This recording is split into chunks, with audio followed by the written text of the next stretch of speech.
Allah, Allah, Allah, Allah, Allah, Allah, Allah, Allah, Allah, Allah, Allah, Allah, Allah, Allah, Allah, Allah, Allah. اللهم آمين اللهم آمين अगर जानब माशूक नबाशुद का शाशे तालिब आशिक बेचारा नारासद बजाए ओ माबुद गो एक फोटा पानी दे बनी आदम के बनाया এই দুনিয়াতে কয়েকদিন ঘুরাইয়া ফিরাইয়া আবার ওই অন্ধকার কবরে নিয়া যাইবেন এই দুনিয়াতে আর কাহাকেও থাকতে দিবেন না ভাই বলি বন্ধুরে বলি কেউ তো আপন না ভাবিয়া চিন্তা করিয়া দেখিলাম মাওলা ওই অন্ধকার কবরে আপনি ছাড়া কেহ আপন হবে না রব্বানা আতিনা ফিদ দুনিয়া হাসানাতাও ওয়া ফিল আখিরাতি হাসানা ওয়া কিনা আযাবান নার রব্বিরহামহুমা কামা রব্বায়ানি সগীরা সুবহানা রাব্বিকা রাব্বিল ইজ্জাতি আম্মা ইয়াসিফুন وسلام على المرسلين والحمد لله رب العالمين وعليكم السلام ورحمة الله الحمد لله الحمد لله نحمده ونستعينه ونستغفره ونؤمن به ونتوكل عليه ونعوذ بالله من شرور أنفسنا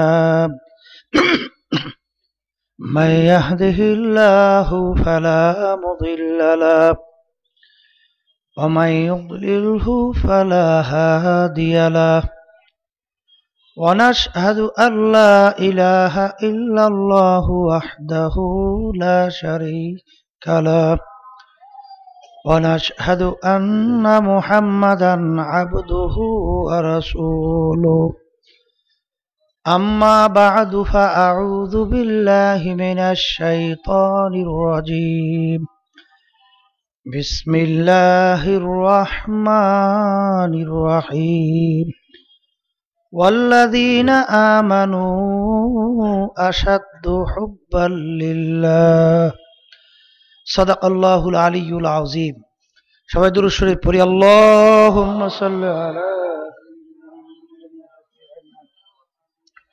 হাবিবিনা ওয়া মাওলানা মুহাম্মদ সাল্লাল্লাহু আলাইহি ওয়া আলা আলিহি ওয়া আসহাবিহি ওয়া বারাকা ওয়া সাল্লাম اللهم صل على سيدنا ونبينا شفيعنا وحبيبنا ومولانا محمد صلى الله عليه وعلى آله وأصحابه وبارك وسلم اللهم صل على سيدنا ونبينا شفيعنا وحبيبنا ومولانا محمد صلى الله عليه وعلى آله وأصحابه وبارك وسلم শুকরিয়া আদায় করতেছি মহান রব্বুল আলামিনের দরবারে সিলেটের আলিয়া মাদ্রাসার মাহফিলের প্রথম দিনের শেষ বৈঠকে আপনাকে আমাকে আল্লাহ বসার যে তৌফিক দান করলেন শুকরিয়া তান বলি আলহামদুলিল্লাহ আসলে আমরা মৃত্যুর কথা ভুলে যাওয়ার কারণেই আমাদের থেকে যত অন্যায় যত অবিচার যত সন্ত্রাসী কার্যক্রম প্রকাশ পাইতেছে যদি কোনো আসামি জানে 1 ঘন্টা পরে আমার ফাঁসি হবে দুনিয়ার যত লোভনীয় জিনিস তার কাছে পেশ করা হোক না কেন ওর প্রতি তার কিন্তু কোনো আগ্রহ জমবে না, কারণ সে জানে 1 ঘন্টা পরে আমি আর দুনিয়াতে থাকবো না। আসলে আমরা অনেকে আশায় বসে আছি বহুদিন বাঁচবো, কিন্তু খবরদার একটা জিনিস মনে রাখা লাগবে, আব্বাজান রহমাতুল্লাহি আলাইহি তিনি বলতেন, তুমি ঘর উঠাইছো পাতা দিয়া, আশা করা যায় 1টা বছর আল্লাহর ফজলে বয়স পাইবে, কিন্তু তোমার আমার হায়াতের 1 বছর তো দূরের কথা, অল্প সময়েরও কোনো নিশ্চয়তা নাই। আলী রাদিয়াল্লাহু তাআলা আনহু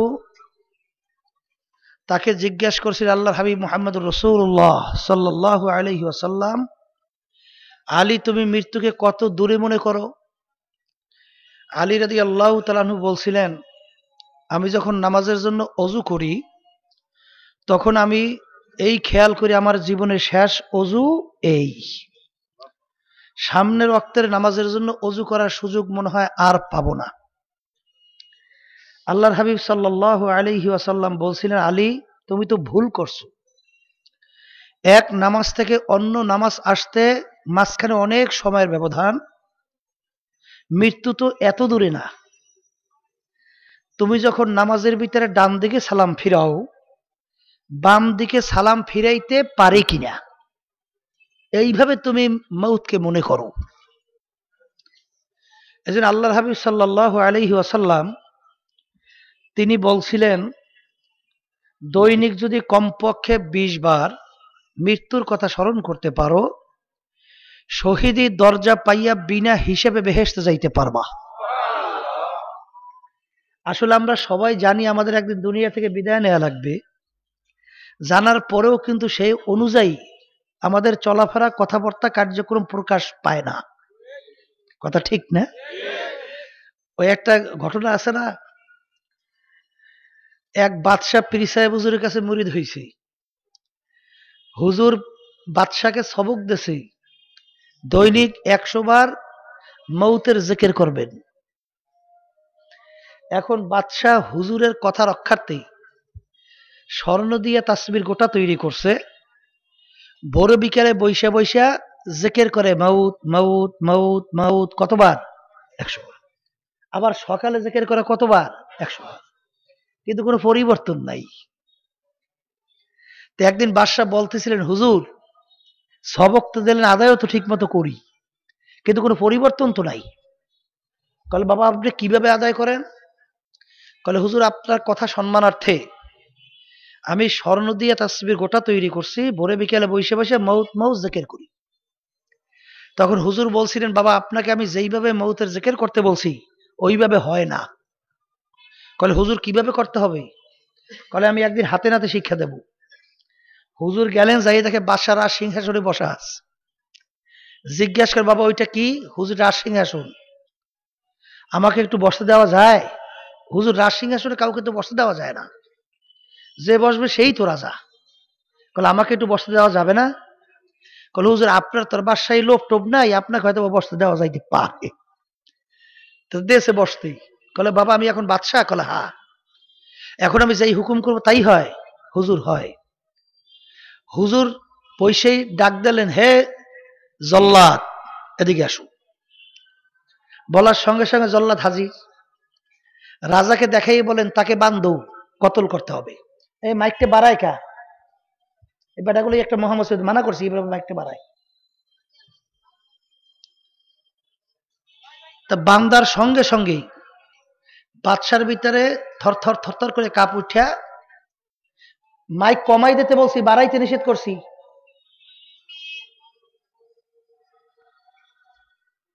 বাদশা বেহুশ হয়ে পড়ে গেছে। এখন হুজুর বলতেছেন জল্লাদকে, জল্লাদ বাদশার কানে কানে বলো তাকে কতল করা হবে না, কতলের হুকুম তার থেকে উঠেই নেওয়া হয়েছে। অনেক সময় বলার পরে সবেমাত্র একটু হুশ হয়েছে, বলতেছে কি বলতেছেন? বলে বলতেছে আপনার উপর থেকে কতলের হুকুম উঠাই নেওয়া হয়েছে। তখন হুজুর জিজ্ঞাসা করেন, বাবা আপনার এই অবস্থা হইল কেন? বলে হুজুর আমি তো বাদশা, আমি তো আইন জানি। যখন আপনি জল্লাদকে ডাকছেন, হুকুম করছেন বান্দ কতল করতে হবে, তখন আমার ভিতরে ইয়াকিন হয়ে গেছে আমি আর দুনিয়াতে নাই। যখন দুনিয়াতে আমি নাই, এই বিষয়টা আমার ভিতরে পুরোপুরি ইয়াকিন আসিয়া গেছে, তখন কি হয়েছে আমি হুজুর নিজেও বলতে পারি না। তখন হুজুর বলছিলেন, বাবা তোমাকে যে দৈনিক 100 বার মৃত্যুর কথা স্মরণ করতে বলছি, এই 100 বারে সবেমাত্র একবার হয়েছে। এইভাবে স্মরণ করতে বলছি। আসলে আমরা সবাই জানি যে একদিন দুনিয়া থেকে বিদায় নেওয়া লাগবে। ইব্রাহিম বিন আদহাম রহমাতুল্লাহি আলাই তিনি বলছিলেন 10টা কারণে আমাদের দোয়া কবুল হয় না। এর ভিতরে একটা কারণ হলো এই, আমরা মাইয়েতকে গোসল করাই, কাপড় পরাই, জানাজা নামাজ পড়াই, কবরে রাখি, কিন্তু ওর থেকে আমরা কোনো উপদেশ গ্রহণ করি না যে এরকম তো একদিন আসবে যেদিন আমাকেও সাজাইয়ে পড়াইয়ে কবরে রাখবে। তো আগামী বছর আবার মাহফিল আসবে, আর আমরা মাহফিলে আসবো, বহু দূরের কথা। কথা ঠিক না? কে কখন কোন সময় রওনা করে এটা তো বলাই যায় না। চরমনাই মাহফিল এই বছর আল্লাহু আকবার কয়জন আল্লাহর বান্দারা চলে গেল। এর ভিতরে একজন জামিয়া রহমানিয়া ঢাকা শাইখুল হাদিস সাহেব হুজুর আজিজুল হক সাহেব হুজুর রহমাতুল্লাহি আলাইহি, তার মাদ্রাসার বড় মুফতি সাহেব ছিলেন, খেদমত করতেছেন, কথা বলতেছেন, আমার সঙ্গে দেখা করছে, হাসতে আছে, কথা বলতে আছে, মনে পড়তেছে। প্রায় 100 কিতাবের লেখক। রাত্রে শুনি ফজরের সময় আর দুনিয়াতে নাই, চলে গেছে। আমাদের নারায়ণগঞ্জের সদর সাহেব বসে বসে কথা বলতেছে, হঠাৎ শব্দ শুনলাম নাই। ওই পটুয়াখালী জেলার মুরাদে ইউনিয়ন সদর সাহেব আমাদের, ওই সফরে আমাকে বলতেছিল, হুজুর আমার বাড়িতে যাওয়ার সময় একটু দোয়া করে যাইবেন। আমি বলছিলাম যে সময় হয় কিনা। তখন রওনা করছি, হঠাৎ দেখি রাস্তার পাশে লোকজন নিয়ে দাঁড়াই আছে। আমি বললাম সময় তো হবে না, গাড়িতে বসে দোয়া করলে হয় না? তখন তিনি খুব আবেগ সহকারে বলল, হুজুর আব্বাজারের কথা বললেন যে আল্লাহর কুতুব ফজলুল করিম রহমাতুল্লাহি আলাই, তাকেও হুজুর কোনো সময় বসাতে পারি নাই, আপনাকেও পারবো না। এমন ভাবে বলল, আর গাড়ি থেকে নামাইতে পারলাম না। লোকজন নিয়ে দোয়া করে গাড়িতে উঠলাম। শেষ দিন সফরের দুমকি কলেজ মাঠে মাহফিল, লোকজন নিয়ে আসছে, এশার নামাজ পড়তে আস, 2 রাকাত হয়ে গেছে। তৃতীয় রাকাতে প্রথম না জানি দ্বিতীয় সেজদায় গেছে, এরপর আর ওঠে না। সংবাদ আসলো নাই। আমি তাড়াহুড়ো করে দেখতে গেলাম, যাই দেখি মনে হয় ঘুমাইয়ে রইছে। আসলে কে কোন সময় কখন রওনা করবে এটা কিন্তু আপনারও জানা নাই, আমারও জানা নাই। তবে কথা হলো এইটু যে আমার আব্বাজান বারবার স্মরণ করাইতেন, দুনিয়ার যে কোনো কাজের ভিতরে 5 বারও যদি তুমি ঠগো, আবার ওই কাজের ভিতরে চেষ্টা করলে জিতবার আশা করা যায়। ছাত্র পরীক্ষা দিয়ে ফেল করছে, আবার পড়াশোনা করে পরীক্ষা দিয়ে পাশ করার আশা করতে পারে কি পারে না? কিন্তু একবার যদি কেউ দুনিয়া থেকে বিদায় নিয়ে কবরে যাইয়ে ঠগো, দ্বিতীয়বার দুনিয়াতে এসে আপিল করার পর জিতবার কিন্তু আর আশা নাই। আর দুনিয়া মাজরাতুল আখিরা, এই দুনিয়াটা হলো আখেরাতের ফসল কামাই করার জায়গা। এখন দুনিয়া সম্পর্কে আখেরাত সম্পর্কে একটু মোরাকাবা করেন, মোরাকাবার চিন্তা করেন, দুনিয়া জিনিসটা কি, আখেরাত জিনিসটা কি। দুনিয়া সম্পর্কে আল্লাহ রসুল বলছেন, আর দুনিয়া জিফাতুন ওয়া তালিবুহা কিলাব, দুনিয়াটা হলো একটা মরগ বা মুর্দা, ওর পিছনে যারা দৌড়াইবে আখেরাতের স্থায়ী জিন্দেগি ধ্বংস করবে, আল্লাহর হাবিব বলছেন তারা হলো কুত্তা। তারা দুনিয়ার কি কুত্তা। পানির ভিতর থেকে যখন মরগ ভাসিয়ে যায়, ওর পিছনে কোনো মানুষের দল দৌড়ায়, কুকুরের দল দৌড়ায়, কখন মরগ নদীর কিনারায় আসবে আর সিরিয়া ফাইদা খাইবে। ঠিক এইভাবে যারা নাকি দুনিয়ার পিছনে পড়ছে, আখেরাতকে ভুইলা, আল্লাহর হাবিব তাদেরকে উদাহরণ দিয়েছে দুনিয়ার কুকুর হিসাবে। এখন অনেকে বলতে পারেন যে হুজুর দুনিয়ার ভিতরে যে এই বিভিন্ন নাফারমান বেঈমান বদমাইশ, ওদের শান শওকাত সম্পদ আদি দেখা লোভ তো সামলানো যায় না। কথা ঠিক না বেঠিক? আল্লাহ রাব্বুল আলামিন আগেই স্মরণ করাই দিয়েছেন, লা ইয়াগুররান্নাকা তাকাল্লুবুল্লাযীনা কাফারু ফিল বিলাদ মাতাউন কালিলুন সুম্মা মাওয়াহুম জাহান্নামু ওয়া বিসাল মিহাদ।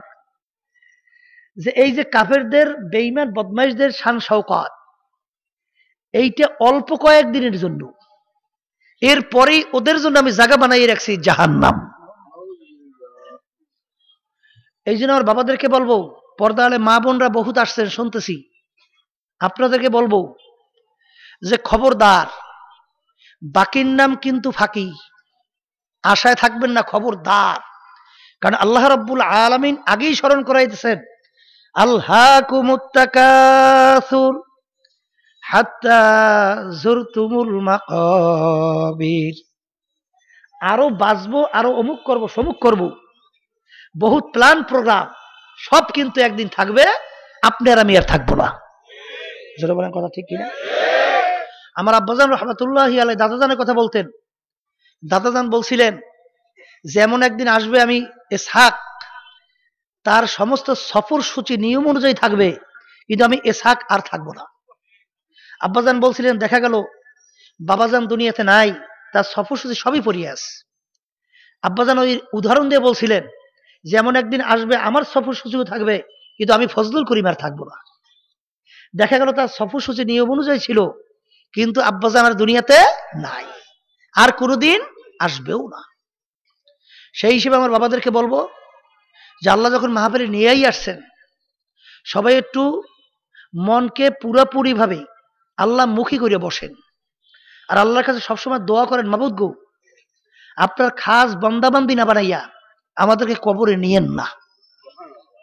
কারণ আল্লাহ রাব্বুল আলামিন কিন্তু খুব বড় দয়ার মাওলা, চাওয়ার মতো চাইলে কেউ ফেরত মারুফ, আল্লাহ কাউকে ফিরাইয়া দেবে না। তা যাই হোক, চরমনাই নমুনার মাহফিল, চরমনাই মাহফিল প্রতিষ্ঠিত করেছিলেন আমার দাদাজান রহমাতুল্লাহি আলাইহি। আব্বাজান রহমাতুল্লাহি আলাইহি পরিচয় তামাম দুনিয়ায় ঘটাইয়া তিনি চরমনার জমিনে শুয়ে আছেন। আজকে তামাম দুনিয়ার ভিতরে কার্যক্রম চলছে। আজকে আসরের পরে উদ্বোধনী বয়ানে বলছিলাম যে চরমনাই মাহফিল প্রতিষ্ঠিত করাই হয়েছে একমাত্র আল্লাহর পথ ভোলা বান্দাবান্দিকে আল্লাহর সঙ্গে জোড়াইয়া দেওয়ার জন্য। একমাত্র উদ্দেশ্য এইটাই চরমনাই মাহফিলের, অন্য কোনো উদ্দেশ্য না। তাই নমুনার মাহফিল এখানে করা হয়েছে।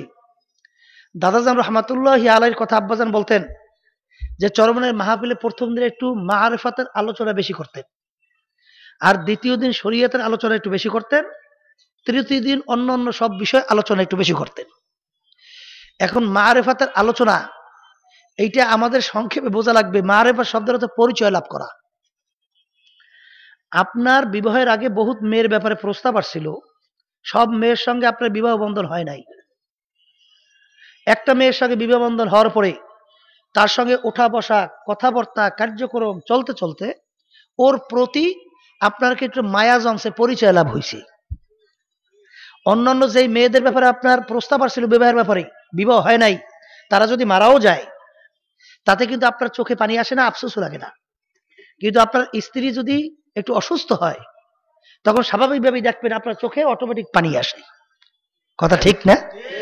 একই প্রস্তাবের মাধ্যমে কিন্তু এর সাথে বিবাহ বন্ধন হয়েছে, অন্যজনের প্রস্তাব আসছিল, তার সঙ্গে আপনার পরিচয় হয় নাই, এই জন্য তার জন্য কিন্তু মায়াও হয় নাই। কথা ঠিক কিনা? কিন্তু বর্তমানে এক শ্রেণীর আছে মাআরিফাতের দাবিদার, ওরা আমাদেরকে কি বলে তা জানেন? আমরা বলে শরিয়তি আলেম, আর ওরা বলে মাআরিফাতে কামেল। জোরে খান নাউজুবিল্লাহ। ওরা আবার উদাহরণ দেয় যে আমরা নাকি নারিকেলের ছোবলা চাবাই, আর নারিকেলের প্রকৃত স্বাদ ভিতরে না, পানি নারিকেল ভিতরে না। তাই ওরা হইল মূল স্বাদ পায়, আর আমরা বলে নারিকেলের ছোবলা কষ খাই, কষ। কথা বোঝেন বাংলা? এই জন্য দেখবেন ওদের নামাজ নাই, রোজা নাই, পর্দা নাই, সুন্নাত নাই। এই মহিলা পুরুষ একত্রিত হয়ে ড্যান্স, গান, ঢোল বাদ্য, এর মাধ্যমে ওরা মাআরিফাতে কামেল হইছে। জোরে বলেন নাউজুবিল্লাহ। আমার আব্বাজান রহমাতুল্লাহ একটা উদাহরণ দিয়ে বলতেন, বলে মিষ্টি খাও তুমি, মিষ্টি চেনেন? মিষ্টি মিষ্টি মিষ্টি খাইতে আছি আমি, আর দূরে বসে একজন বলতেছে মিষ্টি তুমি খাইলে কাজ হবে কি, মিষ্টির প্রকৃত স্বাদ পাই আমি। কথা বলছে আব্বাজান রহমাতুল্লাহ বলতে আফসোস, আমরা এত বছর পর্যন্ত কোরআন এবং হাদিস কান্দে করে টানলাম, এত পড়াশুনো করলাম, আর কোরআন এবং হাদিসের মারেফাত আমরা পাই নাই। আর ওরা আলিফ বোমা মারলেও আলিফ বাবা ইরে না, সূরা ফাতিহা তো দূরের কথা। জোরে বলেন কথা ঠিক কিনা? আর ওরা বলে পাইছে কোরআন এবং হাদিসের মারেফত, ওরা একটা স্বাদ পাইছে। আব্বাজান বলতেন ওই যে যে মিষ্টি খায় আর একজনে বলে স্বাদ পায়, তাই একজনে মিষ্টি খেলে আরেকজনের লোভ লাগে না? লোভ লাগে না? লাগে না? তাই লোভ দেখে আর লোল পরে লোল, এখন ওই লোল পরে ওইটা চাটে আর খায়, ওইটা স্বাদ পায়, আসলে প্রকৃত মিষ্টির স্বাদ পায় নাই। তো ওরা মারেফাত আসলেই একটা পাইছে। কিসের মারেফাত? আল্লাহর মারেফাত পায় নাই, শয়তানের মারেফাত পাইছে। যারা বলেন কথা ঠিক কিনা? এই জন্য দেখবেন এই মারেফাতের দাবিদাররা ওরা শরীয়তের ধারে ধারে না। ওরা আবার বলে কি তা জানেন? বলে এই মিয়া তোমরা যে নামাজ পড়ো দেল ঠিক করছো? দেল ঠিক না করে কিসের নামাজ পড়ো? হাদিসের ভিতরে আল্লাহ রাসূল সাল্লাল্লাহু আলাইহি ওয়াসাল্লাম বলছেন এরকম 2 রাকাত নামাজ যদি জীবনে পড়তে পারো, তাকবীরে তাহরিমে থেকে শুরু করে সালাম ফিরান পর্যন্ত দুনিয়ার এক মুহূর্তের জন্য কোনো খেয়াল আসে নাই, দিল আল্লাহমুখী হয়ে রইছে, এরকম 2 রাকাত নামাজ বেহেশত ওয়াজিব, জাহান্নাম হারাম। তোরা বলতেছে তাইলে তো দিলের ব্যাপার। কিসের ব্যাপার? তার দিল ঠিক করতে হইবে আগে, এরপর পড়তে হইবে নামাজ। যারা বলেন কথা ঠিক কিনা? গাছের মাথা দিয়া উঠতে হইবে, গোড়ায় নামবে পরেই। কথা বোঝেন বাংলা? আবার আব্বাজান রহমাতুল্লাহ আলাইহি বলতেন আফসোস, একটা লোক বইসে বইসে পেপার পড়তে আসে সর সর সর সর সর সর করিয়া, একটা লোক পাশে মূর্খ, ও পেপার পড়তে জানে না। এখন ও কলে ভাই আপনি তো পেপার খুব সুন্দরভাবে পড়েন, আমি তো পড়তে পারি না। কলে তুমি আমার মতো যদি পড়তে চাও তাইলে আগে পড়ো সরে অ, সরে আ, রস্বই দীর্ঘই ক খ গ। পড়ছে, কলে কই পারি না তো। কলে একবার দুইবার পড়লে হইবে বেটা, পড়তে পড়তে মুখের ফেফসি বের কর, এরপর দেখবে আস্তে আস্তে আমার মতো পড়তে পারবি। এরা নামাজ পড়বে না, নামাজ না পড়ি আগে দিল ঠিক করে। জোরে বলে নাউজুবিল্লাহ। কিভাবে দিল ঠিক করতে হবে এটা তো আল্লাহ হাবিব সাল্লাল্লাহু আলাইহি ওয়াসাল্লাম আগেই শিখিয়ে গেছেন। জোরে বলেন কথা ঠিক কিনা? আল্লাহ হাবিব শিখিয়ে গেছেন যে তোমরা নামাজ পড়ো আমাকে যেরকম নাকি তোমরা নামাজ পড়তে দেখো। তো এরকম নামাজ পড়তে পড়তে পড়তে পড়তে আল্লাহর ফজল করবে এক সময় দেখবেন আল্লাহ যদি কবুল করেন, প্রথম থেকে শুরু করিয়া সালাম ফিরান পর্যন্ত দুনিয়ার কোনো খেয়াল আল্লাহ ফজলে আসবে না। এরকম জাকিরিন ছাড়া এরকম নামাজ পড়াও কিন্তু কঠিন। যারা বলেন কথা ঠিক না বেঠি? এই জন্য আমার ভাইদেরকে বলবো মারেফাতের দাবিদাররা সুন্নাতের ধার ধারে না। কথা ঠিক কিনা?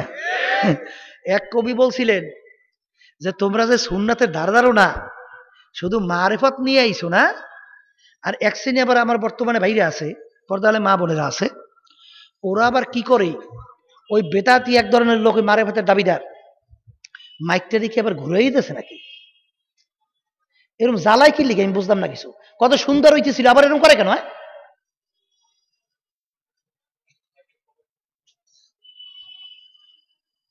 আল্লাহ। তাই যেই কথা বলতে চাইছিলাম, এই মারেফতের দাবিদারা সুন্নাতের ধার ধারে না। কোন লোকের কাছে বেদাতি ফকির কাছে যাওয়ার পরে পানিতে ফু দেয়, টকবক টকবক করে লড়ে, আবার কলে পীরের কাছে মুড়ি দিয়েছো পাইছো কি? দেখছো আমি পীরের কাছে যাওয়ার পরে আমার কলবের ভিতরে আঙ্গুল দিয়ে একটা টান দিয়ে দিস, আর কলবটা ঠক্কর ঠক্কর ঠক্কর করে লড়তে আস। তোমরা কি পাইছো? কথা বুঝছেন না? বোঝেন নাই? নামাজের ধারে কাছে ওরাই। একদিন আমার লাগে এরকম একটা দেখা হয়েছিল, কলে পীরের কাছে যাওয়ার পরে আমার কলব এখন ঠক্কর ঠক্কর করিয়া লড়ে। আমি আমার বাবাদেরকে জিজ্ঞেস করি কলব যদি আজীবনও ঠক্কর ঠক্কর করে না লড়ে এই জন্য জাহান্নামের হুকুম কয়দিন? 1 সেকেন্ড আছে? কথা কন না।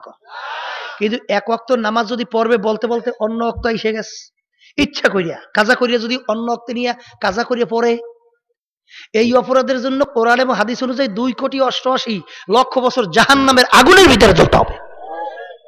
জোরে বলেন কথা ঠিক কিনা? এই জন্য কোন এক কবি এক কথাই বুঝাইছেন, গার হাওয়া পে ওরতা হয় রাতো দিন, তরকে সুন্নাত জুকারে শয়তানগি। একটা মানুষ হাওয়ার উপর দিয়ে উড়িয়া যায়, পানির উপর দিয়ে হাইটা চলিয়া যায়, এইরকম ভাবে বিভিন্ন ধরনের অবস্থান তৈরি করে। ওর ভিতরে যদি সুন্নাত না থাকে, ও আল্লাহর ওলি তো দূরের কথা, ও একটা শয়তানের শাগরেদ। কিসের শাগরেদ? থানবী রহমাতুল্লাহি আলাই মারেফাত এবং শরীয়তের উদাহরণ এইভাবে দিছেন যে একটা মানুষ, যেমন আপনার নাম আব্দুল করিম, আমার নাম রেজাউল করিম, আমার নাম রেজাউল করিম, একটা জিনিসের নাম দুইটা জিনিস মিললে রেজাউল করিম। যেমন আমার ভিতরে একটা রূহ আছে আর একটা আমার শরীর, এই দুইটা জিনিস মিললে আমার নাম কি? রেজাউল করিম। আপনার ভিতরে রূহ আছে এবং শরীর আছে, এই দুইটা মিললে আপনার নাম কি? আব্দুল করিম। ঠিক মারেফাত এবং শরিয়াত, এই দুইটা জিনিস মিললেই তার নাম হলো শরিয়াত। এই দুইটা মিললে তার নাম কি? শরিয়াত। মারেফাত ছাড়া শরিয়াত নাই, শরিয়াত ছাড়া মারেফাত নাই। জোরে বলেন কথা ঠিক কিনা? যেমন নামাজের বাহ্যিক কতগুলো আমল আছে, গোপনীয় কতগুলো আমল আছে না নাই? নামাজের রুকু সেজদা এগুলো বাহ্যিক, আর হুজুরি কাল খুশু খুজু এইটা গোপনীয় আমল, এটা কিন্তু বাহ্যিকভাবে দেখা যায় না। হাদিসের ভিতরে আসছে তোমার নামাজ হবে না যদি হুজুর কাল একবারও তোমার মুহূর্তের জন্য দেল আল্লাহমুখী না হয়, পুরো নামাজটার ভিতরে কোনো খেয়াল আল্লাহমুখী হয়ই নাই, তাহলে তোমার পুরো নামাজটাই হবে না। জোরে বলেন কথা ঠিক কিনা? তাহলে বিতর্গত আমল অর্থাৎ গোপনীয় আমল এবং বাহ্যিক আমলের সমন্বয়, এর নাম হলো শরিয়াত। একটা ছাড়া আর একটা চলতে পারে না। জোরে বলেন কথা ঠিক কিনা? আল্লাহর মারেফাত, আল্লাহর মারেফাত আপনার আমার কাছে যদি একবার আসে, আল্লাহর পরিচয়, ওই বন্দাবান্দির জীবন গেলেও আল্লাহর হুকুমের বাহিরে চলতে পারবে না। এই জন্য আল্লাহ রাব্বুল আলামিন তো দাবি করছেন, ওয়াল্লাযীনা আমানু আশাদ্দু হুব্বাল লিল্লাহ, যারা মুমিন আমার মাওলা বলতেছেন তারা সব জিনিসের চেয়ে আমি মাওলাকে বেশি মোহাব্বত করে। সবাই জোরে বলেন সুবহানাল্লাহ। এখন আপনি নিজে পরীক্ষা করে দেখেন, আপনার কাছে আপনার স্ত্রী বেশি মোহাব্বতী না ছেলে সন্তান বেশি মোহাব্বতী, না আপনার সম্পদ বেশি মোহাব্বতী না ক্ষমতা বেশি মোহাব্বতী? যে যদি সবকিছু আল্লাহর চেয়ে বেশি মোহাব্বত আপনার কাছে হয়, তাহলে এখন পর্যন্ত আপনি মুমিন হইতে পারেন নাই। যারা বলেন কথা ঠিক না বে ঠিক? যারা মুমিন তারা সব জিনিসে যে বেশি আমার মাওলাকে মোহাব্বত করে। যার নমুনা দেখছি আল্লাহর ওলিদের মধ্যে, তার ভিতরে একজন হইল আমার আব্বাজান রাহমাতুল্লাহ আলাইহি। আমার যতটুকু বয়স হয়েছে, বয়স থেকে বুঝতে থেকে শুরু কইরা যতদিন পর্যন্ত আব্বাজানকে দেখছি, শরীয়তের ব্যাপারে যেখানে আল্লাহ রাব্বুল আলামিন বেজার হবে, সে ছেলে হোক মেয়ে হোক স্ত্রী হোক, যে না সে হোক না কেন, আত্মীয় স্বজন হোক, আল্লাহর বান্দা এক বিন্দুও শরীয়ত থেকে টলে নাই। আব্বাজান রাহমাতুল্লাহি আলাইহি যখন প্রথম বিবাহের সময় বর হিসেবে যখন নাকি নওশা, আজকের দিনের বাদশাহ, কথা বোঝে, এই বাদশাহ হিসেবে বসছে না, সাহায্য খুঁজে বড়রা বসে না, বসার পরে এখন তার ছোট ছোট শালীরা বেশি বড় হয় নাই, আব্বাজান রহমাতুল্লাহকে মালা দেওয়ার জন্য আসছে, একটা শিক্ষার মারি উঠিয়া ওই নওশাগিরি বাদ দিয়া আস্তের উপরে হাঁটতে চলে যাওয়া শুরু করছে। কথা বোঝে? ওই অবস্থায় হাঁটতে যাওয়া কত বড় মুজাহাদা, কত বড় কঠিন। আরো বড় মেয়ে আর মাইয়া, এখন বড় মেয়ে লজ্জা পাইছে না সমাজের মধ্যে, এখন লজ্জা তো পাইছেই, কিন্তু এই চিন্তাও করে না যে বিবাহ থাকে না না থাকে না ভাঙ্গে না কি করে, এ চিন্তাও করে নাই। আল্লাহর বান্দা উঠে চলে গেছে। দেখেন আল্লাহ রাব্বুল আলামিন যে বলছেন, ওয়াল্লাযীনা জাহাদু ফীনা লানাহদিয়ান্নাহুম সুবুলানা ওয়া ইন্নাল্লাহা লামাআল মুহসিনিন। আল্লাহ বলছেন তোমাদের জন্য আমি রাস্তা খুলবো যত বিপদ মুসিবত আসুক। দেখেন আব্বাজান রহমাতুল্লাহ বরের ওই আসন থেকে চলে গেছে, আল্লাহ রাব্বুল আলামিন রাস্তাও খুলছে। এই আমার নানাজান রাগ তো দূরের কথা, বরং সে এখন আব্বাজানকে যাইয়া অনুরোধ করে, দুলা মিয়া ওরা বোঝে নাই, ওদেরকে যাই ধমক দেছে, হ্যাঁ কেন গেছো তার সামনে, উল্টে বিলে যাই ধমক দেয়। বড় মেয়ে এই মেজাজের লোক না, কিন্তু আল্লাহ রাব্বুল আলামিন রাস্তা খুলে দিচ্ছে। জোরে বলেন কথা ঠিক কিনা? আল্লাহকে পাইবেন, দুনিয়ারও খুশি করবেন, আবার আখেরাতেও খুশি করবেন, এই দুই খুশি নিয়ে কবরে যাইবে, এ কোনদিন সম্ভব না মেয়া। কারণ হাদিসের ভিতরে আছে দুনিয়া এবং আখেরাত হলো কাজুররাতাই, দুই সতীনের মতো। এক সতীন যেরকম নাকি আর এক সতীনের সঙ্গে কোনো সময় মিল হয় না, এরকম দুনিয়া এবং আখেরাত একাত্রে মিল করে ভেস্তে যাইবেন, আল্লাহ রাসূল বলেন কোনদিন সম্ভব না। যদি আখেরাতকে খুশি করতে যান, দুনিয়া বেজার হবেই হবে, আবার দুনিয়াকে যদি খুশি করতে যান, আখেরাত বেজার হবেই হবে। জোরে বলেন কথা ঠিক কিনা? এই জন্য আমার বাবাদেরকে বলবো যে পরিচয় লাভ করা লাগবে আমার মাওলা কে। আপনার আমার পরিচয় নিতে হইবে আমার মাওলা আপনাকে আমাকে কিভাবে লালন পালন করলো। আহা, আদমি আদাদাই বা জব সলমা করদাই, আয় খোদা কুরবা সওয়াম ইহসাবার ইহসা করদাই। আমার মাওলার তোমার আমার উপরে কত দয়া কত মায়া, একটু চক্ষু বন্ধ করিয়া চিন্তা করো। বাবারে, হিন্দুর বাচ্চারও তো একটা রুহু, খ্রিস্টানের বাচ্চারও তো একটা রুহু, অন্যান্য বিজাতির বাচ্চারও তো কিন্তু একটা রুহু। আমার মাওলার কাছে কেউ দরখাস্ত করি নাই, মাবুদ গো তুমি আমাকে মুসলমানের ঘরে আমার রুহুটাকে দান করো। কেউ দরখাস্ত করছেন? কতক্ষণ কে দরখাস্ত করছেন নাকি? বাবারে, আমার মাওলা দয়া মায়া করে তোমার আমার রুহু হিন্দুর ঘরেও ঢুকাইলো না, খ্রিস্টানের বাচ্চার ঘরেও ঢুকাইলো না, তোমার আমার রুহুকে আমার মাওলা দয়া মায়া কইরা মুসলমানের ঘরের মধ্যে তোমার আমার রুহু ঢুকাইয়া দিল। তুমি আর আমি একটা মুসলমানের বাচ্চা হইয়া দুনিয়ায় জন্ম হইয়া গেলাম। এই শুকরিয়া যদি কিয়ামত পর্যন্ত আদায় করো, শুকরিয়া বুঝি আদায় হবে না। এ আল্লাহর বান্দারা, ও পর্দানে মা বোনেরা, একটু চিন্তা করো আমার মাওলা কে, তোমার আমার উপরে কত দয়া কত মায়া। মায়ের পেটের ভিতরে তোমাকে আমাকে লালন পালন করলো। বাবারে, আল্লাহ আল্লাহ, কত সন্তান দুনিয়াতে আসলো, চক্ষু নাই, হাত নাই, পাও নাই, কথা বলতে পারে না, জবান নাই। আমার মাওলা ইচ্ছা করলে তোমাকে আমাকে অন্ধ করিয়া দুনিয়ায় পাঠাইতে পারতো কি পারতো না? আমার মাওলা তোমাকে হাত পাও ছাড়া মানুষ বানাইতে পারতো কি পারতো না?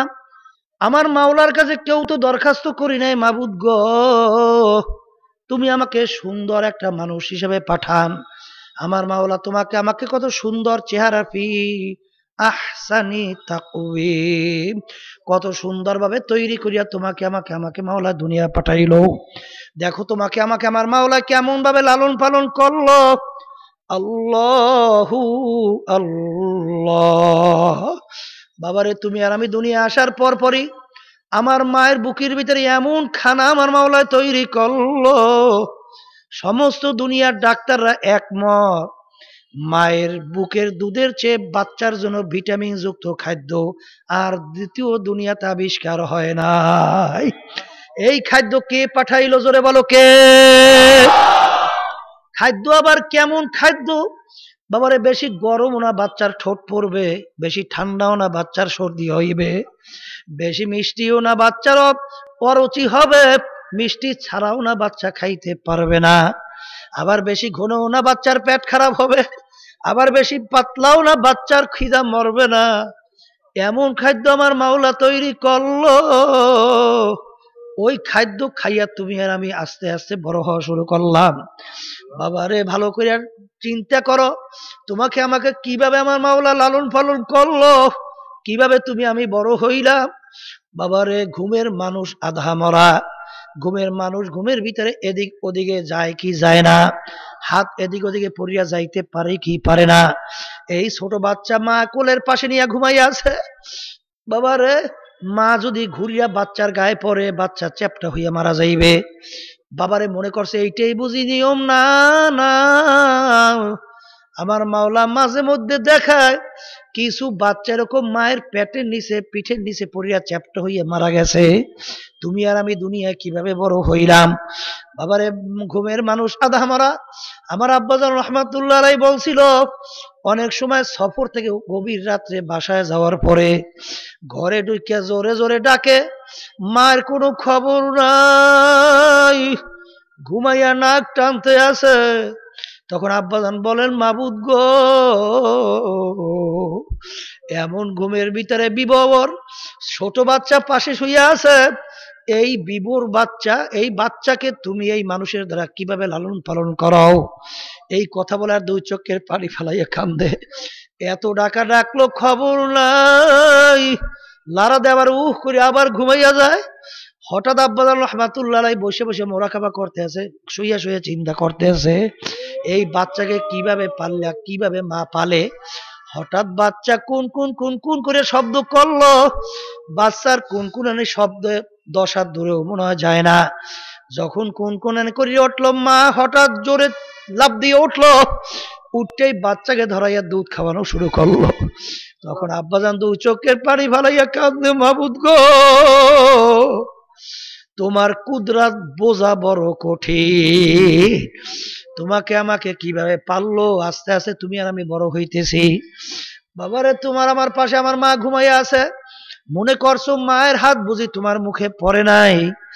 অনেক সময় মায়ের হাত তোমার মুখের উপরে পড়িয়া গেছে, তুমি বলতেও পারো না, মা গো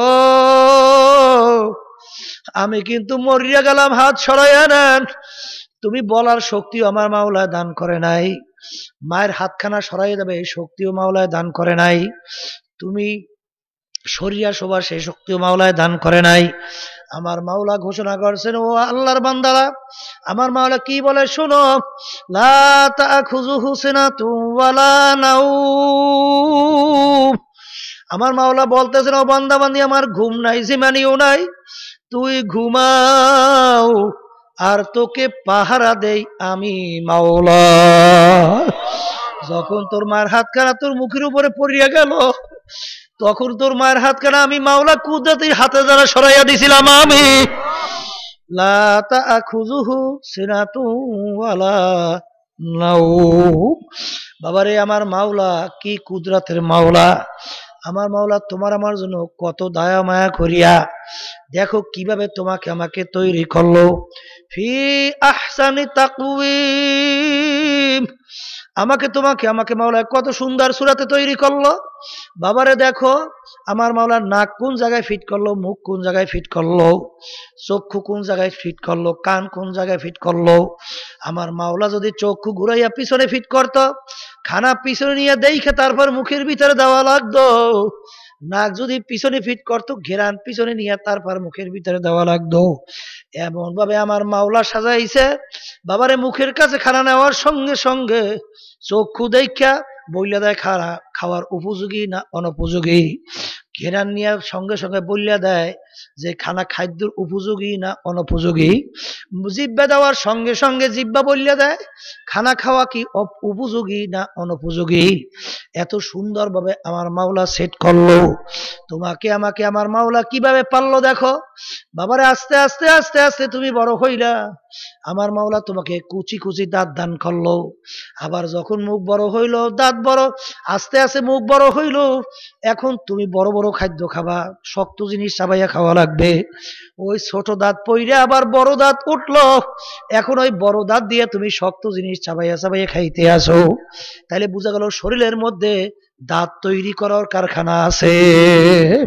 যদি বলো কথা ঠিক না বে ঠিক? মনে করছে এইটাই বুঝি নিয়ম, না না বাবারে, আমার মাওলা ওই বড় দাঁত বুড়ো অবস্থায় ফালাইয়া আবার দুই একটা উঠাইয়াও মাঝে মধ্যে দেখায়। আমাদের এলাকায়ও আছে এরকম, ওই বড় দাঁত পড়িয়া আবার তৃতীয়বার আবার দাঁত হচ্ছে। আমার মাওলা দেখাইছে, দেখ এইটাই নিয়ম না, আমি ইচ্ছা করলে আবার তোকে দাঁত উঠাইয়া দেখাইতে পারি। তোমাকে আমাকে মাওলা আস্তে আস্তে আস্তে আস্তে বড় করলো।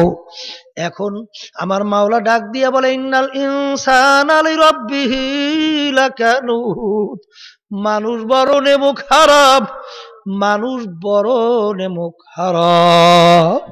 বাবারে, এখন তুমি বড় হইছো, আব্বাকে আব্বা কইয়া ডাক দাও, আব্বার কলিজা ঠান্ডা হইয়া যায়। আম্মাকে আম্মা বইলা ডাকো, আম্মার কলিজা ঠান্ডা হয়। বন্ধুকে বন্ধু কইয়া ডাকো, বন্ধুর কলিজাও ঠান্ডা হইয়া যায়। বাবারে, দলের নেতা নেত্রীকে নেতা নেত্রী কইয়া ডাক দাও, নেতা নেত্রী কলিজাও ঠান্ডা হয়। বন্ধুকে বন্ধু কইয়া ডাক দাও, বন্ধুর কলিজাও ঠান্ডা হয়। আমার মাওলা ডাক দিয়ে বলে, নেমুখ হারামের দলেরা, যেই জবান দিয়ে তোর মাকে ডাকলি, আব্বাকে ডাকলি, তোর স্ত্রী পুত্র আত্মীয় স্বজন তাকে ডাকলি, তারা তোর ডাকের পরে খুশি হয়। যেই জবান দিয়া ডাকলি ওই জবান তো দান করছিলাম আমি। ওই জবান দিয়া যদি তুই একবার আমাকে আল্লাহ কইয়া ডাক দিতি, আমারও কুদরতি পরানটা ঠান্ডা হইয়া যাইতো। আজকে দুনিয়া সবকিছু পাইলা আমার মাওলাকে বলছো ইন্নাল ইনসানা লিরাব্বিহি লাকানুত। বাবারে একটু বোঝার চেষ্টা করো, চিন্তা করার চেষ্টা করো। আজকে তুমি দলের পাগল হইলা, টাকার পাগল হইলা, সম্মানের পাগল হইলা, ছেলে সন্তানের পাগল হইলা, স্ত্রীর পাগল হইলা, আত্মীয় স্বজনের পাগল হইলা, আমার মাওলা পর হইয়া গেল। একটু চক্ষু বন্ধ করিয়া চিন্তা করো বাবা। এখন সবাইকে তুমি চিনলা, সবাই তোমার আপন হইল। কোন এক কবি আমার মাওলার ভাষায় কেমন জানি বলে, আমার যখন তোমার কেউ ছিল না তখন ছিলাম আমি, এখন তোমার সব হয়েছে পর হয়েছি আমি। বন্দাবান্দি মনে রাখিস, আবার যখন তোমার কেউ রবে না তখন রব আমি। আমার কাছে আসতে হবে যতই ভাবো তুমি। তোমার আমার মায়ের পেটের ভিতরে কেউ কিন্তু দুনিয়ার ছিল না, তখন কিন্তু আমার মাওলাই তোমার আমার আপন ছিল। এখন দুনিয়ার ভিতরে সব তোমার আপন হইল, আমার মাওলা পর হইল। আবার যেদিন তোমার আমার ভিতর থেকে রুহুটা বের হইয়া যাবে, যেদিন আল্লাহু আকবার মৌতের বিছানায় পেট খাটা ভাসাইয়া দেবা, আরে এখন তাকাইয়া দেখো, এখন তোমার আমার কেউ আর আপন নাই। স্ত্রী কান্দে বলে সন্তানেরা কাছে থেকে যাইও না, তোমার বাবার মরাল আশাকে পাহারা দিতে পারবো না। সন্তানেরা কান্দে বলে মাগো কাছের থেকে যাইও না, বাবার মরার আশাকে পাহারা দিতে পারবো না। বাবারে তোমাকে এখন পাহারা দিতে ভয় ভয়। আর যাদের জন্য হারামকে হারাম বলো নাই, ঘুষকে ঘুষ বলো নাই, সুদকে সুদ বলো নাই, পরের মাল ঠগাইয়া নিজের মাল বাড়াইতে ভুল করো নাই, সরকারি মাল লুটপাট করে নিজের মাল বাড়াইতে ভুল করো নাই, এখন তারা তোমাকে আমাকে পাহারা দিতে ভয় পায়। এখন তোমাকে আমাকে চাদর দিয়ে ঢাইকা রাইখলো, দেখো কেমন দেখা যায়। আল্লাহু আল্লাহ। এখন আমার মাওলা ডাক দিয়া বলে, ও বন্দা বান্দি, এখন তোমার কেউ রবে না তখন রব আমি। এখন আমার মাওলা ছাড়া কিন্তু আর কেউ আপর নাই। ও নেমুখ হারামের দলেরা, ও বড়লোক আমার বাবারা, ও জ্ঞানী আমার বাবারা, ও শিক্ষিত আমার বাবারা, ও বংশ ভালো আমার বাবারা, ও ক্ষমতা সম্পন্ন আমার বাবারা, একটু চক্ষু বন্ধ করে চিন্তা করো, তারপর কবরে রওনা করো বাবা। দুনিয়ার কোন সরকারে কিন্তু আমরা কিছু খাই না, বরঞ্চ সরকার আমাদেরটা খাইয়া কত আরামে চলে। আমরা কষ্ট করে টাকা পয়সা কামাই করি, সরকার খাজনা ট্যাক্স বসাইয়া দেয়, ওই খাজনা ট্যাক্স দিয়ে সরকার কত আরামে হেলিকপ্টারে ওড়ে, এয়ার কন্ডিশনে বাড়ি গাড়ির কোনো অভাব নাই, তার কত পাওয়ার। কিন্তু বাবারে আজকে সরকারে একটা আইন যদি অমান্য করো, সরকারি বাহিনী তোমাকে আমাকে ধইরা জেলখানার ভিতরে ঢুকাইয়া রাখে। জজের সামনে যদি বলো, জজ সাহেব আমি একটা অন্যায় করছি, আর অন্যায় করব না, মাফ করিয়া দেন, জজ সাহেব বলবে, আসামি মাফের কোনো আইন নাই, তুমি একটা অন্যায় করছো, একটা অন্যায় শাস্তি তোমার ভোগ করা লাগবে। ঠিক বাবারে, দুনিয়ার কারো কিছু আমরা খাইলাম না, আজকে তাদের কথা মানার জন্য পাগল পারা হইলাম। আর আজকে তুমি আর আমি দুনিয়ায় বাচ্চা রইলাম কার নেয়ামত ভোগ করিয়া। একটু চিন্তা করছো, একটু গভীরভাবে চিন্তা করিয়া দেখো। বাবারে ধানের ভিতর থেকে চাউল বের করলাম, নেয়ামত আমার মাওলার, জোরে বলো কার? তামাম দুনিয়ার সমস্ত বৈজ্ঞানিক দার্শনিক একাত্রিত হইয়া আমার মাওলার নেয়ামত একটা চাউলের মতো চাউল কিন্তু বানাইতে পারবে না।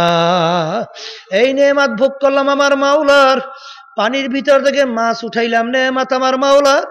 বাবারে তাম দুনিয়ার সমস্ত বৈজ্ঞানিক দার্শনিক দল দলের নেতারা নেত্রীরা একত্রিত হই আমার মাওলার নেয়ামতের মতো মাছের মতো মাছ কিন্তু বানাইতে পারবে না। এই মাছ নেয়ামত আমার মাওলার। তাও আবার মাছের ভিতরে কত রঙের স্বাদ আমার মাওলা লাগাইয়া দিল। ইলিশ মাছের পিঠের মাছের এক মজা, পেটের মাছের এক মজা, লেজের মাছের এক মজা, মাথার মাছের এক মজা। এই মজা কে লাগাইল? বাবার আবার গাভীর বান্ধের থেকে দুধ দুহাইলাম, পান করলাম। গোবরের রং কালা, রক্তের রং লাল, প্রস্রাবের রং অন্য ধরনের। এই ভিতর থেকে সাদা দবদবে দুধ কে বের করলো? যে দুধের মধ্যে একটু রক্তের রঙও নাই, গোবরের গন্ধ নাই, প্রস্রাবের কোনো ঘ্রাণ নাই। এই দুধ নেয়ামত আমার মাওলার। গাছের ভিতরে ফল পারিয়া খাইলাম, নেয়ামত আমার মাওলার। এ আল্লাহর বান্দারা পর্দা আলে মা বোনেরা, সূর্যের আলো ভোগ করলাম, নেয়ামত আমার মাওলার। চন্দ্রের আলো ভোগ করলাম, নেয়ামত আমার মাওলার। চক্ষু দিয়া দেখলাম, নেয়ামত আমার মাওলার। জবান দিয়া কথা বললাম, নেয়ামত আমার মাওলার। হাত দিয়া কাজ করলাম, নেয়ামত আমার মাওলার। পাও দিয়া হাঁটলাম, নেয়ামত আমার মাওলার। ব্রেন দিয়া পড়াশোনা করলাম, সাহেব হইলাম, নেয়ামত আমার মাওলার। আল্লাহ বাবারে, এক আল্লাহর বান্দা মসজিদের ভিতরে মাওলার দরবারে কান্দে আর বলে, মাবুদ গো, তুমি আমাকে এমন গরিব বানাইছো, আমার একজোড়া জুতা কেনার তৌফিক তুমি আমাকে দাও নাই। আল্লাহর বান্দা মাওলার দরবারে কান্দে আর দু চোখের পানি ফালায়। মসজিদ থেকে নামার পরে মসজিদের দরজায় তাকাইয়া দেখে এক আল্লাহর বান্দা একটা বাটি নিয়ে বসে আছে, তার পাও নাই। এরকম হাত পাইতে বলে, আমাকে একটা পয়সা দাও। তখন মাওলার দরবারে কান্দে আর বলে, মাবুদ গো, আমার চেয়ে নেমুখ হারাম আর দ্বিতীয় দুনিয়া হইতে পারে না। তুমি আমাকে পয়সা দাও নাই, জুতা কিনতে পারি না, এই জন্য তোমার দরবারে কান্দি আফসোস করি। তোমার এই বন্দাকে তুমি তো পাউই দাও না। আমাকে তো কত সুন্দর দুইটা পাও তুমি দান করলা, আমার চেয়ে নেমুখ হারাম আর দুনিয়া হইতে পারে না। ও আল্লাহর বান্দারা, ও পর্দা আলে মা বোনেরা, তাফাক্কুরু সাআতান ফি খালকিল্লাহ খায়রুম মিন ইবাদাতি 60 ওয়া ফি রায়াতিন 70 ওয়া ফি রায়াতিন 80 সানা। আমার মাওলার মাখলুকাত সম্পর্কে যদি একটু সময় তুমি চিন্তা করতে পারো, বাবারে 60 বছর নফল ইবাদত করলে যেই পরিমাণ সওয়াব পাবা, ওই পরিমাণ সওয়াব তোমার আমলনামায় জমা হইয়া যাইবে। এক রায়াতের ভিতরে 70 বছর, এক রায়াতের ভিতরে 80 বছর নফল ইবাদতের সব তোমার আমলনামায় জমা হবে। কারণ কি, বন্দাবান্দি যখন মাওলার মাখলুকাত সম্পর্কে চিন্তা করে, তখন ওই বন্দাবান্দির কাছে আমার ওই মাখলুকাতের খালেকের পরিচয় আইসা যায়। আল্লাহ আল্লাহ। ও আল্লাহর বান্দারা, পর্দা আলে মা বোনেরা, এই জন্য কোন এক আল্লাহর বান্দা বলছিলেন, বর্গেদার আখতা সাবজে দর নজরে হুশিয়ার হর ওয়ারাকে দফতুরিস মারেফাতে কিরদেগার। মাবুদ গো, আমি গাছের পাতার দিকে তাকাই, আমি তো পাতা দেখি না, আমি পাতার দিকে চাইলে দেখি তোমাকে। কারণ আমার মাওলা কিভাবে এই পাতাটাকে সাজাইলো, একটা কচু পাতার ভিতরে কত ধরনের রং দিয়ে মাওলা সাজাইলো, মনে হয় যেন কোনো কারিগর সুন্দরভাবে অঙ্কন করছে। এই পাতার দিকে তাকাইলে আমি পাতা দেখি না, গাছের দিকে তাকাইলে আমি গাছ দেখি না, আমি দেখি তোমাকে। বাবারে, ওই যে মজনুর কথা শুনছো, মজনু লায়লার পাগল হয়েছিল। লায়লা মানে কালো, আল্লাহু আকবার। তার পাগল যখন হইয়া গেল, মজনু বাদশার ছেলে বাদশাহী ছাড়লো, খাওয়া দাওয়ার কোনো ঠিক নাই, ঘুমেরও কোনো ঠিক নাই, পাগলের মতো জঙ্গলে ঘোরে আর লায়লা লায়লা লায়লা কইয়া চিৎকার মারে। একদিন লায়লাকে দেখে এক ব্যক্তি বলল, হে লায়লা, তুমি কি সেই লায়লা নাকি যেই লায়লার পিছনে পইরা, যেই লায়লার মোহাব্বতে পইরা মজনু একমাত্র বাদশার ছেলে সবকিছু ছাড়ছে, জঙ্গলে জঙ্গলে ঘোরে আর লায়লা লায়লা কইয়া চিৎকার মারে? সেই লায়লা কি তুমি নাকি? করা আমি তো সেই লায়লা। তখন ব্যক্তি বলতেছে, আসলে তুমি তো এমন কোন সুন্দরী রূপসী না, তোমার চেয়ে সুন্দরী রূপসী তালাশ করলে আর পাওয়া যাবে না। মজদুর বাবা তো বাদশাহ, ইচ্ছা করলে তোমার চেয়ে অনেক সুন্দরী মজনুর বাবা আনতে পারবে। আসলেই তো ও একটা পাগল। তখন লায়লা উত্তর দেয়, আহম্মক চুপ কর, চুপ কর। গোফতে লায়লা খলিফা কা তুই কিস্তু মাজনু সদ ফেরেশা অগাবি আজ দিগার খুব বাদু আবুজু নিস্তি গফতে খামুশ তু চুমজনু নিস্তি দিদায়ে মজনু আগার বুদ তোরা হরদ আলম বেখাতের বুদে তোরা। লায়লা বলতেছে, আহম্মক চুপ কর, চুপ কর, তুই তো আর মজনু না। তোর চক্ষু দুইটা যদি মজনুর চক্ষু তোর চক্ষের ভিতরে লাগাইয়া যদি আমি লায়লার দিকে একটা নজর তাকাইতে পারতি, দেখতে আমি লায়লার চেয়ে সুন্দরী আর দ্বিতীয় তালাশ করিয়া পাইতি না।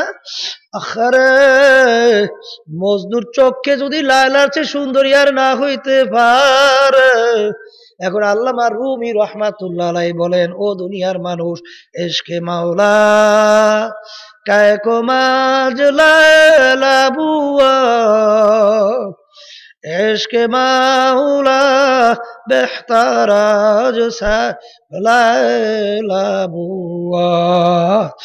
এ দুনিয়ার মানুষ, আজকে একটা মেয়ের পাগল হইয়া মজনু তার বাদশাহী সবকিছু আরামকে হারাম করতে পারে, ঘুম যদি নষ্ট করতে পারে, খাওয়া দাওয়া যদি কোনো নিয়ম না থাকতে পারে, আমার মাওলার মোহাব্বত কি এত কম হইয়া গেল?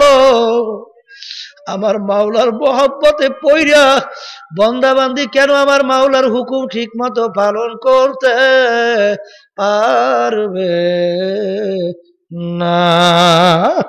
ও আল্লাহর বান্দারা, ও পর্দালে মা বোনেরা, কোন পোলাপানের পিছনে পাগল হইলা, কোন স্ত্রীর পাগল হইলা, কোন দলের পাগল হইলা, একটু চিন্তা করো, একটু মোরাকাবা করো। বাবারের সন্তান অনেক সময় বাপকে মারিয়া ফেলায়, আবার বাপ সন্তানকে অনেক সময় মারিয়া ফেলায়।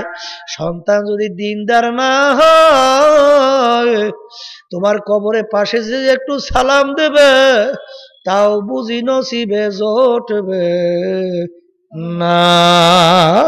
বাবার স্ত্রী যদি যুবতী থাকে, অন্য স্বামী নিয়ে সংসার করবে, আনন্দ ফুর্তি করবে। ওইরকম ভাবে স্বামী যদি যুবক থাকে, অন্য মেয়ে নিয়ে বিবাহ করবে, আনন্দ করবে। কিন্তু তুমি যে ওই জঙ্গলের পাশে শুইয়া রইলা, ওই জঙ্গলের পাশে কবরে বুঝি খবর নিতে পারবে না? এই যে আমার ভাইদেরকে বলো, আমার বাবাদেরকে বলবো, আজকে বাপ মার সঙ্গে একবার, দুইবার, তিনবার কঠিন অন্যায় করলে বাপ মা পর্যন্ত সন্তানকে লাথি মেরে ঘর থেকে বের করে দেয়, এমনকি ত্যায্য পুত্র করিয়া ঘর থেকে বের করে দেয়। বাবার স্ত্রী স্বামীর সঙ্গে বড় বাজাবাজি হইলে স্ত্রী স্বামীকে ফেলাইয়া যায়, স্বামী স্ত্রীকে বাদ দেয়। বন্ধুর সঙ্গে বন্ধু অন্যায় করলে বন্ধু লাথি মেরে বন্ধুকে ফেলাইয়া দেয়। দলের নেতা নেত্রীর সঙ্গে অন্যায় করলে দল থেকে বহিষ্কার করে। কিন্তু বাবারে, আমার মাওলার জমিনে থাকলে, আমার মাওলার সূর্য আলো ভোগ করলা, আমার মাওলার বাতাস নেমা টানলা এবং ছাড়লা, আমার মাওলার সমস্ত নেয়ামত ভোগ করলা, আমার মাওলার হুকুম মানলা না। আমার মাওলা তো তোমাকে ফালাইয়াও দেয় না, জমিন থেকে ভাগাইয়াও দেয় না। আমার মাওলা বরঞ্চ ডাক দিয়া বলে, কুল ইয়া ইবাদিয়াল্লাযীনা আসরাফু আলা আনফুসিহিম লা তাকনাতু মির রাহমাতিল্লাহ ইন্নাল্লাহা ইয়াগফিরুয যুনুবা জামিআ। বাজা বাজা হারসে হাস্তি বাজা দরকা ফেরো গেবুরো পুরুস্তি বাজা। এই দরগাহে মা দরগাহে নৌমিদিনী সদবারাগার তওবা শিকাস্তি বাজা। আমার মালো ডাক দিয়ে বলো, বন্দা বান্দিরা, তুই যদি পাহাড় পরিমাণে গুনাহ করিয়া থাকো, এমনকি তুই যদি ভূত পূজার মতো গুনাহ করিয়া থাকো, বন্দা বান্দি আয় আমার দরবার ফেরার দরবার না, আমার দরবার নৈরাশার দরবার না। যদি অন্তরকে ভাঙ্গিয়া দিলটাকে নরম করে একবার ডাক দিতে পারো, আল্লাহ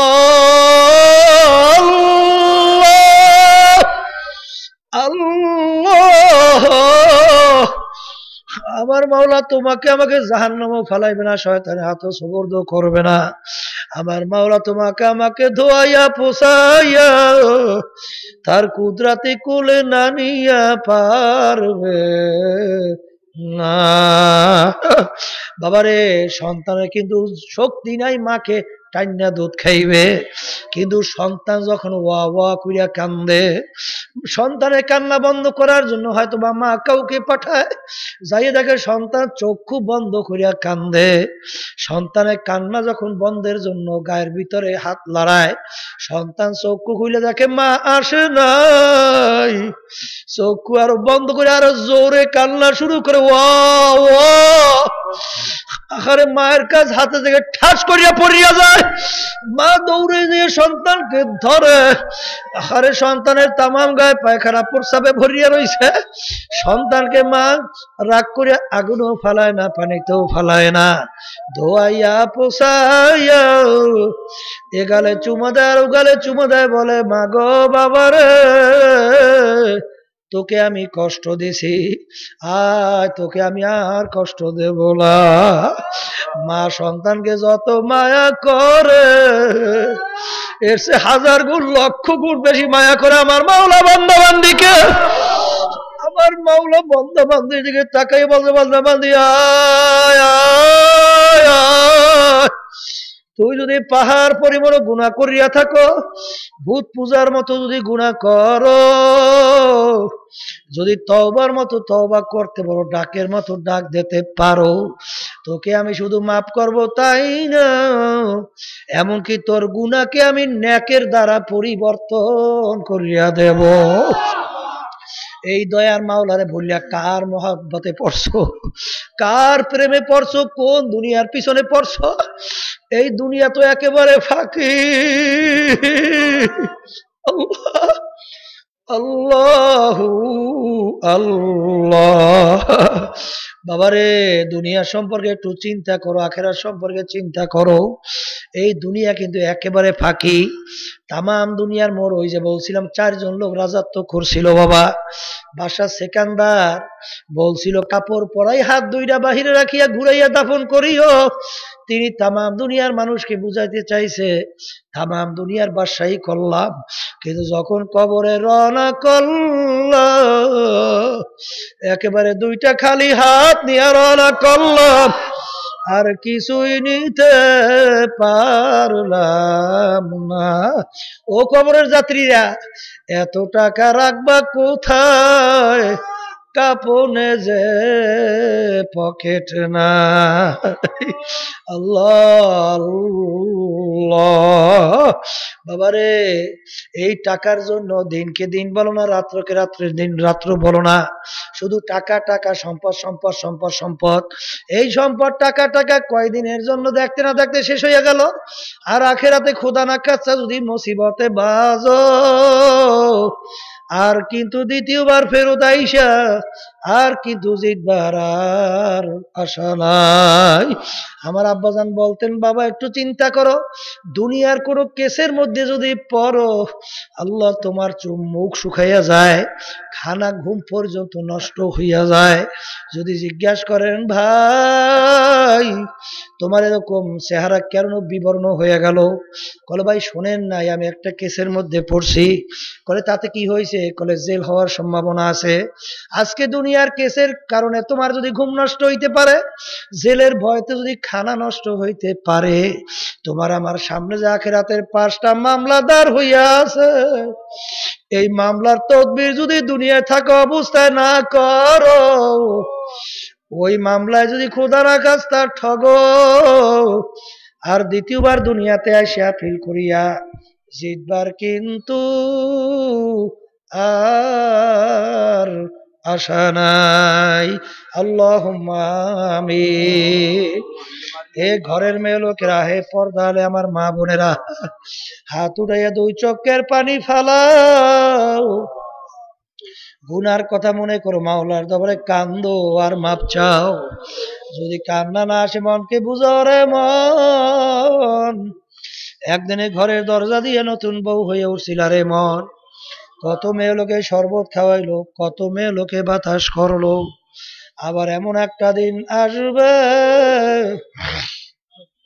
এই ঘরের দরজা দিয়া মরা লাশ হইয়া বের হবা, ছেলে কানবে মামা করে, মেয়ে কানবে মামা করে, জবাব তো আর দিবা না। ও মাবুদ গো, আপনি তো এই মাঠের দিকে চাইয়া দেখেন আল্লাহ, আপনার বান্দারা কিভাবে কান্দে। মাবুদ গো, আমাদের ছেলেও মরে নাই, মেয়েও মরে নাই, গুনাহ করে বসছি রে, মাফ করে দেন গো মাওলা, মাফ করে দেন। আল্লাহর বান্দারা জোর করিয়া কান্দো। সন্তান মারা গেলে চোখে পানি আসে, সম্পদ নষ্ট হয়ে গেলে চোখের মধ্যে পানি আসে। তোমার আমার গুনার কারণে যে জাহান্নামের আগুন জ্বলছে, ওই চোখের পানি ছাড়া জাহান্নামের আগুন ঠান্ডা হবে না। মাবুদ গো, আপনি এই মাহফিলকে হেদায়েতের জরিয়া বানাইয়া দিয়ে আল্লাহ, আপনি আমাদের কাউকে আপনার ওলি না বানাইয়া ফেরত দিয়েন না। আল্লাহ, পর্দার আমার মা বোনের হাত উড়াইয়া কি বলতেছে জানি না, সবার দিলেন নেক মাকসাদ পুরা করে দিয়ে আল্লাহ, এই মাহফিলের জন্য চেষ্টা খাটনি সাহায্য যারা করলো, দুনিয়া এবং আখিরাতে সম্মানিত করিয়েন আল্লাহ। সুবহানা রাব্বিকা রাব্বিল ইজ্জাতি আম্মা ইয়াসিফুন ওয়া সালামুন আলাল মুরসালিন আলহামদুলিল্লাহি রাব্বিল আলামিন। আল্লাহর ফজল করমে আল্লাহ যদি বাঁচাই রাখে, হজরের পর ইনশাল্লাহ আমি আবার বয়ান করব। আপনারা বেহুদা সময় নষ্ট না করিয়া আমার ভাইদেরকে আবার দাওয়াত দিয়া আবার ফজরের নামাজ এখানে এসে পড়ার আল্লাহর ফজলে চেষ্টা করবেন। নিয়ম অনুযায়ী আবার কালকে আল্লাহর ফজলে রাত্রে আবার বয়ান করব।